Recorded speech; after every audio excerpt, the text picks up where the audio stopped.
ZTE Blade A711. Satu lagi smartphone keluaran ZTE yang mengusung konsep harga murah dengan spek yang wah. Gimana tidak, dengan harga asli Rp2.499.000 saja sudah membawa fitur fingerprint sensor yang dahulu hanya ada di smartphone flagship saja. Ditambah dengan spesifikasi yang cukup mumpuni karena smartphone ini sudah dipersenjatai dengan Snapdragon 615 dengan 2GB RAM yang mampu menghasilkan skor Antutu sebesar 30.000 sampai 32.000-an.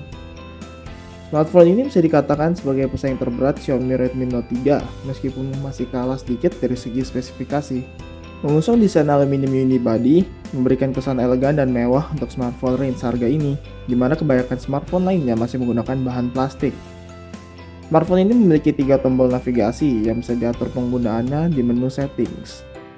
Tombol home dari ZTE Blade A711 ini memiliki backlit dan juga berfungsi sebagai pemantau notifikasi pengganti LED notification yang sayang sekali absen dari si A711 ini. Oh iya, meski mengusung desain yang membuat baterai tidak bisa dilepas, slot microSD tetap tidak absen dari smartphone ini ya. Layar Full HD 1080p memiliki reproduksi warna yang cukup baik dan detail layar yang terasa tajam. Layar dengan kerapatan pixel 401 ppi ini sayangnya belum dilengkapi dengan proteksi layar seperti Corning Gorilla Glass atau Dragon Trail Glass. Layar dari Blade A711 ini juga memiliki masalah refleksi di bawah cahaya terang, juga memiliki masalah auto brightness yang membuat layar menjadi gelap dan kurang enak dilihat. Mengusung prosesor Snapdragon 615 dilengkapi dengan RAM sebesar 2GB, serta didukung oleh Android Lollipop 511, membuat smartphone ini cukup smooth dan nyaman digunakan untuk kebutuhan sehari-hari. Meski terdapat beberapa lag yang terkadang muncul, yang kemungkinan besar disebabkan oleh ROM Nubia yang belum stabil. Adreno 405 pun memberikan pengalaman gaming yang cukup memuaskan, disertai dengan 16GB memori internal yang ternyata cukup banyak untuk menyimpan game-game kesayanganmu. Smartphone ini terasa hangat saja saat digunakan bermain game. Suhu pada bodi ZTE Blade A711 ini rata-rata hanya 33 sampai dengan 35 derajat saja.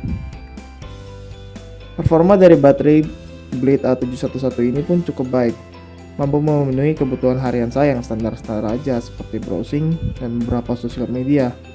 Tercatat smartphone ini mampu bertahan hingga 5 jam screen on time, not bad. Fingerprint sensor yang terdapat pada bagian belakang smartphone A711 ini adalah plus point karena masih merupakan fitur langka di budget phone. Kemampuan fingerprint sensor yang dibawa ternyata cukup memuaskan, responsif, dan cepat. Kita juga bisa menginput sampai dengan 5 buah fingerprint yang berbeda. Meski beberapa masalah seperti tangan kotor atau basah membuat sensornya tidak sensitif, tapi ini merupakan hal yang biasa. Beberapa bug awal saat smartphone ini launching seperti Slim Diamond AP dan GPS yang memakan konsumsi baterai dan membuat blank screen tidak terdapat pada unit saya. Mungkin ada beberapa unit yang defect sehingga beberapa user mengalami hal tersebut. Kamera adalah fitur wajib smartphone masa kini. Meski mengusung kamera belakang 13MP dan depan 5MP, performa dari kamera Blade A711 ini ternyata kurang memuaskan dalam ruangan. Meski cukup baik di luar ruangan. Hasil jepretan dari kamera belakang smartphone ini cenderung memiliki warna yang sedikit mati dan tidak cerah. Meski begitu, hasil yang lumayan baik diperoleh saat pengambilan foto outdoor. Software kamera dari smartphone besutan ZTE ini juga membawa berbagai fitur dan mode manual yang cukup mumpuni bagi pemula.